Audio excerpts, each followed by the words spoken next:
Did beer used to be better? Today we find out with KBS and Bourbon County Stout.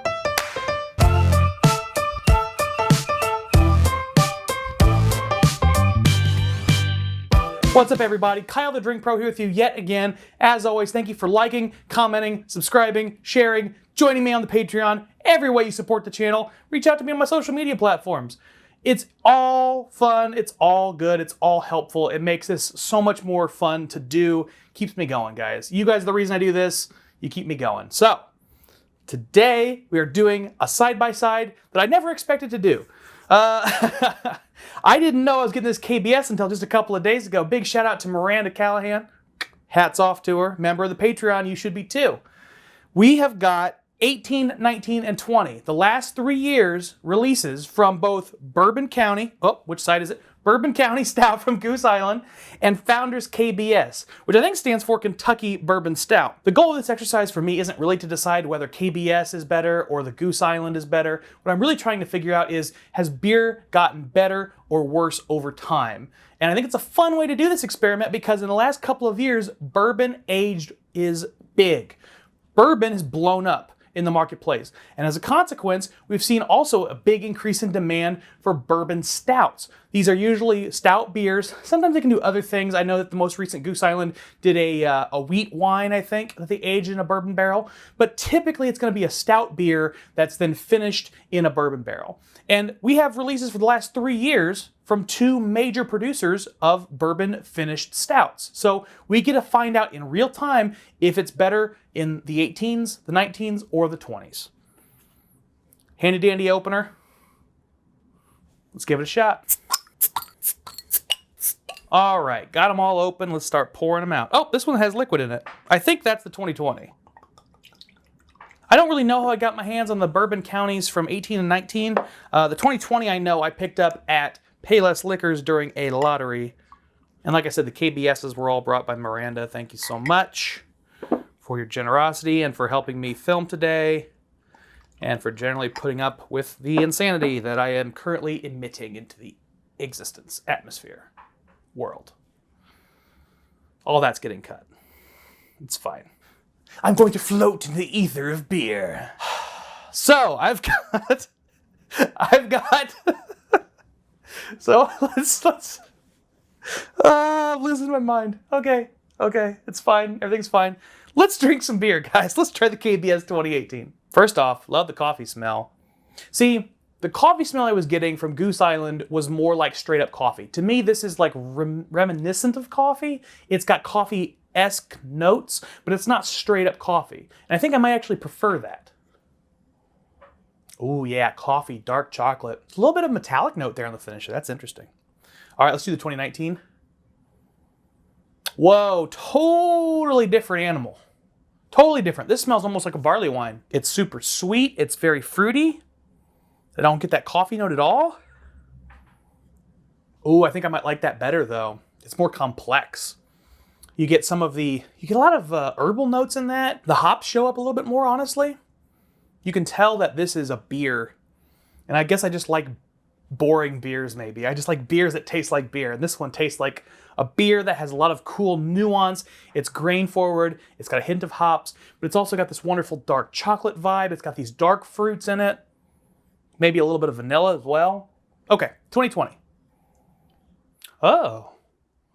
It's got like a cola note. Like, if you ever had Coca-Cola Black, that was a short release. I don't think they make it anymore, but it was basically half Coca-Cola and half coffee. That's kind of what this beer's got going for it. That's interesting. Of those 3, I think my favorite was 2019, second was 2020, and third was 2018. Let me try it out with 2018 again, just to make sure. Yeah, the coffee note is just too prominent for me in 2018. And this could be one of those things where... So in the past, I've gotten a lot of flack for not enjoying old, dusty whiskeys. I've had some stuff from the 70s and 80s that I thought was just okay, where other people were swooning over it. And it's really because of your expectations. If you go into whiskey with the expectation it's not going to have much of a finish, but it's going to be super sweet and just beautifully, dripping with sugar on the front of the palate, then the older whiskeys are definitely going to be better for you. Those older bourbons are just that to a T. And if you don't mind a bit of metallic flavor, they're going to really hit all the right notes for you. But that is very different from a modern bourbon. It's going to have less of that thick sweetness up front. It's going to be thinner, but it'll have a more unique, more aggressive finish typically. The same kind of thing could be going on here. The older, Bourbon County Stouts may have more coffee or more oatmeal, these big, rich, strong, powerful flavors that I'm less attuned to. And so the newer beers, which are going to be more balanced maybe, or maybe less complex, they might actually fit my palate better. But let's double check with the Bourbon County line, 2018. See, now it's the same kind of thing. The 2018 is just caramel and coffee. Let's taste it. I like that a lot. It's very Christmassy. It's got the clove, it's got the nutmeg, honey, some dried fruit, I think like maybe figs. Let's try 2019.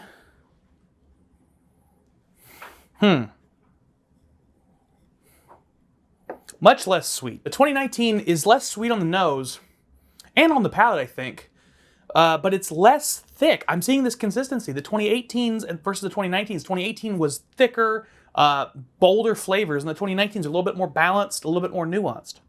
There isn't much finish though in that 2019. Although right up front, I think I prefer the 19 to the 18. The finish on the 18 is far better because those dark fruits just linger.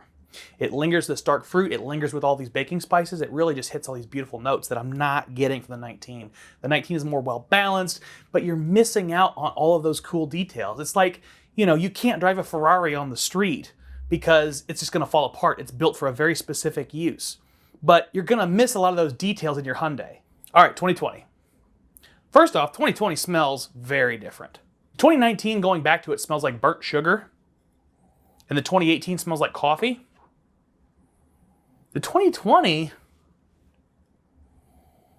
maybe a little bit like toffee, but it almost has no odor. It's very, very muted. Oh, and I like at least of the three. No, it's got too much of that sugary sweetness. It's almost syrupy sweet. I think part of that might be because I did that video on the 2020 line from Goose Island, and a lot of those pours were syrupy, sugary sweet. That's kind of what I'm getting from this. It's pretty potent, pretty sweet. It does have some of the classic stout flavors. It does have some of the classic bourbon flavors too, in fact. Yeah, I think my favorite from the Goose Island is the 2019, followed by the 2018, and last the 2020. So, is beer getting better? Who the fuck knows? I know that 2019 was a good year for bourbon barrel finished beer. That's what I know, because the KBS, the 2020 was better than the 2018, and Bourbon County Stout, I prefer the 2018 to the 2020. So, gonna always be some variance between brands, but I do think what this shows for me is it's not a uniform process. I think 2020 and 2018 and 2019 all have different merits. They're all trying to do different things. And interestingly enough, I feel like there's some consistency across the board in that respect. I think the 2020 KBS is the most balanced of the three. Similarly, I think the 2020 Bourbon County Stout is the most balanced of the three. It's just the way the balance fits into the entire taste profile is much preferable in KBS than it is in Bourbon County. So long story short, I think whiskey and beer and pretty much any spirit, even wine I know does this, they follow trends that sort of are consistent throughout the industry. Part of that can be weather, part of that can be what's popular, part of that can just be the nature of people sharing tips and tricks and information with people within their industry. I know in the bourbon community, all of the major master distillers are friends. They're communicative. I would imagine the same thing's going on in beer with master brewers. So, at the end of the day, I don't think beer is getting better or worse. I think there are trends that are being followed, and you have to decide how you feel about those trends. Do you prefer a more balanced pour? You're probably going to want something from a newer generation. Do you prefer one note to kick you in the ass? Look in the past. You'll find them. Thank you guys so much for watching. Like always, I got friends to drink some of this beer because I can't finish all these fuckers by myself. You guys keep drinking like professionals. Cheers.